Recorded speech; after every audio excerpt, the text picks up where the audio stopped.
ସମସ୍ତଙ୍କୁ ସୁପ୍ରଭାତ। ଆଜି ଆମେ GFTC କଳାହାଣ୍ଡି ନେଇ ଆସିଛି ଆଉ ଗୋଟେ ଚାପ୍ଟର ବିଷୟରେ 9th କ୍ଲାସ୍ ହିନ୍ଦୀ ବହିର ଅଲମୋନ ମୋତିର ସୁଦ ଦାସଙ୍କ ବିଷୟରେ। ଆଜି ଆମେ ତାଙ୍କ କବି ପରିଚୟ ବିଷୟରେ ଆଲୋଚନା କରିବା। ଏହି ଆଲୋଚନା ହେଉଛି ସବୁଠାରୁ ଗୁରୁତ୍ୱପୂର୍ଣ୍ଣ, କାହିଁକିନା ମୁଁ ପୂର୍ବରୁ କହିଛି, ଯଦି ଆମେ କୌଣସି ପରିଚୟ ବିଷୟ କରିବା ତାକୁ ମନ ଧ୍ୟାନ ଦେଇ ଶୁଣିବା। ଏଇ 5 ସଖାଙ୍କର ଆମେ 10th କ୍ଲାସ୍ରେ ପଢ଼ିବା, ସେଥିପାଇଁ ମନ ଧ୍ୟାନ ଦେଇକରି 10th କ୍ଲାସ୍ର ହଉ କି 9th କ୍ଲାସ୍ର ହଉ ସମସ୍ତେ ଶୁଣିବା ଦରକାର। ତ ଚାଲ ଆମେ ଦେଖିନେବା ପ୍ରଥମେ କବି ଦାସଙ୍କ ବିଷୟରେ। ତା ପୂର୍ବରୁ ଆଉ ଥରେ କହିବାକୁ ଚାହେଁ, ଯଦି ଆପଣ ପ୍ରଥମ କରି ଏ ଭିଡ଼ିଓକୁ ଦେଉଛନ୍ତି ସବସ୍କ୍ରାଇବ୍ କରନ୍ତୁ ଏବଂ ଏପରି ଆଉ ଅନେକ ଭିଡ଼ିଓ ଦେଖିବା ପାଇଁ ହିନ୍ଦୀ ହଉ କି ଭୂଗୋଳ ହଉ କି କୌଣସି ପ୍ରକାର ଓଡ଼ିଆ ହଉ, ଓଡ଼ିଆ ବ୍ୟାକରଣ ହଉ, ସେ ପ୍ରକାର ବିଷୟମାନଙ୍କରେ ଦେଖିବା ପାଇଁ ଚାହୁଁଛନ୍ତି ତାହେଲେ ସବସ୍କ୍ରାଇବ୍ କରନ୍ତୁ ଏବଂ ଲାଇକ୍ ମଧ୍ୟ କରନ୍ତୁ। ତ ଆସ ଆମେ ଆଲୋଚନା କରିବା। सूद दास भक्ति काल के सर्वश्रेष्ठ कृष्ण भक्त कवि थे। उनका जन्म सन 1478 में दिल्ली के एक सिही नामक गांव में एक गरीब ब्राह्मण परिवार में हुआ। कि सूद दास भक्ति कालर सर्वश्रेष्ठ कृष्ण भक्त थिले। वर्तमान रे आमे देखुचे अनेक कृष्ण भक्त अछंती जेमाने कि कृष्णଙ୍କର नाम जप କରୁଥାନ୍ତି। ଠିକ୍ ସେହିପରି ଭାବରେ ସେ ଜଣେ ମଧ୍ୟ କୃଷ୍ଣ ଭକ୍ତ ଥିଲେ, ବହୁତ ବଡ଼ ଭକ୍ତ, ଏବଂ ତାଙ୍କର ଜନ୍ମ ଥିଲା 1478 ମସିହା। ଦିଲ୍ଲୀର ଗୋଟେ କ'ଣ ସିହି ଜାଗା ଗୋଟେ ଥିଲା, ସିହି ନାମର ଗୋଟେ ଗାଁ ଥିଲା। ସେ ଗାଁରେ ଗୋଟେ ଗରିବ ବ୍ରାହ୍ମଣ ଘରେ ତାଙ୍କର ଜନ୍ମ ହୋଇଥିଲା। वे अंधे थे पर लगता है जन्म से अंधे नहीं थे।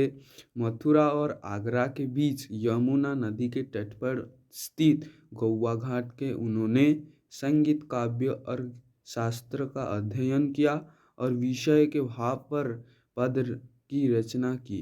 कि आमको जना जाइसी कि से अंध थिले, किंतु आमर अनुमान अनुसार से थिले अंध, किंतु तांकर विषय जेतेबेले आमे पढ़सु से लेखा जाइथिसी से जन्मरू अंध नहीं थिले, कणा नथिले, किंतु से कण मथुरा एवं आग्रार मध्यरे यमुना नदी अच्छी। से नदीर तट देश कौन करुथिले विभिन्न प्रकार संगीत, काव्य, ग्रंथ से रचना करुथिले। आगे चलकर वे वल्लभाचार्य के शिष्य बन गए और ब्रज जाकर गोवर्धन के पास पासली नामक जगह पर उनका स्थायी निवास बनाकर पद लिखते रहे। तो से लिखी विभिन्न संगीत लिखले, विभिन्न रचना लिखी जाकर लास्ट के से काण हेले गोटे वल्लभाचार्य गुरु थिले, तांकर शिष्य बनिकरी से आमर गोवर्धन पर्वतर निकटरे पासली बोलिक जगह अच्छे। से जगह ने से भी आउ थरे से विभिन्न प्रकार रचना माने करिथिले। सूरदास वात्सल्य रस में बड़े भावुक कवि थे। ब्रज भाषा पर उनका पूरा अधिकार था। सुसागर उनकी प्रमुख प्रामाणिक रचना है। कि सूरदास जने भावुक कवि थे, विभिन्न प्रकार मन ध्यान दे से रचना करुथिले कि मोर रचना द्वारा कौन शिखिबाकू मिलुची कलिजुगर लोक मानंकु, ताहा से बहुत भावरे बहुत चिंता करी से लेखुथिले। एवं ब्रज भाषा बोली गोटे भाषा अच्छी, जेनता आमे ओडिया लोके ओडिशा रे 30टी जिल्लार 30टी भाषा, 30टी जिल्लार 30टी भाषा। आमे अनेक जिल्लार अनेक भाषा को कलाहांडी रे कलाहांडिया भाषा, आम बरगढ़ को गले बरगढ़िया भाषा, आम पुरी को गले से कटकिया भाषा। ठीक से परि भाव रे कौन से जगार मध्य गोटे भाषा थिला ब्रज भाषा। से ब्रज भाषा रे तांकर पूरा अधिकार थिला। अधिकार माने ना से भाषा से अनेक रचना ग्रंथ रचना करुथिले।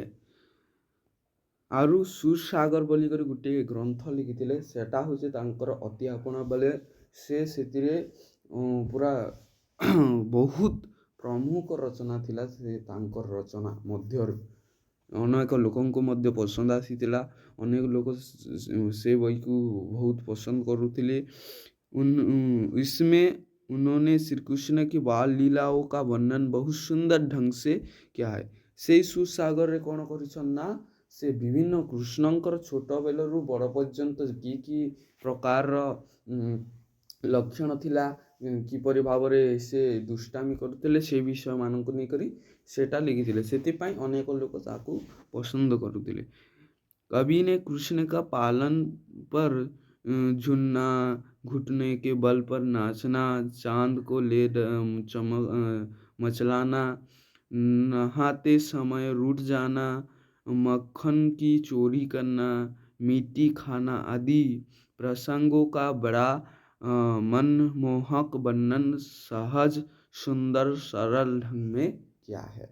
कि ସେ ବହିରେ କାଣା କରିଛନ୍ତି ନା ଶ୍ରୀକୃଷ୍ଣ ଯେତେବେଳେ ଛୋଟ ଥିଲେ କିପରି ଭାବରେ ଦହି ଚୋରି କରୁଥିଲେ, ଗାଧୋଇବା ସମୟରେ କେମିତି ସେ ରୁଠି ଯାଉଥିଲେ ବା ନାପସନ୍ଦ କରୁଥିଲେ ଗାଧୋଇବା ପାଇଁ, ଏବଂ ମାଟି ଖାଉଥିଲେ କିପରି, ମାଆଙ୍କ ସହିତ ଦୁଷ୍ଟାମି କିପରି କରୁଥିଲେ, ଗୋପିଆମାନଙ୍କ ସହିତ ଦୁଷ୍ଟାମି କିପରି କରୁଥିଲେ, ଗୋମାତାମାନଙ୍କର ଘରକୁ ଯାଇ କିପରି ଭାବରେ ଆମର ଦହି ଚୋରି ଖାଉଥିଲେ, ସେ ସବୁକୁ ସୁନ୍ଦର ଢଙ୍ଗରେ ଚିତ୍ରଣ ସହିତ କ'ଣ କରୁଥିଲେ ଲେଖିଥିଲେ ଆମର ସୁଦାସ। ତ ସେଥିପାଇଁ ସେଇ ସୁସାଗର ଅନେକ ଜାଗାରେ ଅନେକ ସ୍ଥାନରେ କ'ଣ କଲା ମହାନତା ବା ସବୁଠାରୁ ବହୁତ ବଢ଼ିଆ ଗ୍ରନ୍ଥ ଭାବରେ ସୁପରିଚିତ ହେଲା। श्री कृष्ण की बाल लीला का प्रसंग में कवि ने माखन चोरी का सुंदर चित्र अंकित किया है। कि श्रीकृष्ण किपरि भाବରେ बाल लीला रे कृष्ण दधि चोरी करुଥିଲେ से विषय के नहीं यही पदटी अच्छे। एवं गोपियों को मन में यह अभिलाषा है कि बाल कृष्ण उनके घर आए, उनकी मटकी में हाथ डालकर माखन की चोरी की। कि गोपियों मानकर गोटे ही अभियोग थिला कि श्रीकृष्ण काहींकि आसुचंती तांको घरको एवं सेई तांको रखिथिबा दही दधिको काहींकि खाई दउछंती। ताहा हिथिला गोटे मात्र अभियोग। एवं कृष्ण की उनकी अभिलाषा पूरी करते हैं, चोरी पकड़ जाती है, माता यशोदा से शिकायत पहुँचती है। कि कृष्ण जेतेबेले दधि चोरी खाई जाउथिले से समय किपरि भावरे से खाउथिले, किंतु से खाइबा समय कौन ना धरा पड़ी जाइछंती काहा मानक आगरे, गोपी मानक आगरे। तो से गोपी माने कौन करिछंती कृष्णंकर साथी रे जाई यशोदा मातांक पाखरे शिकायत करुछंती बा मोर शिकायत करुछंती। एतिकी ही आज आमे पढ़िला तांकर सुदास किपरि रचना करिछंती तांको दोहारे एवं तांको विषय रे आमे पढ़िला। तापर आमे दोहा विषय रे आलोचना करिबा। जय जगन्नाथ, जय माँ माणी।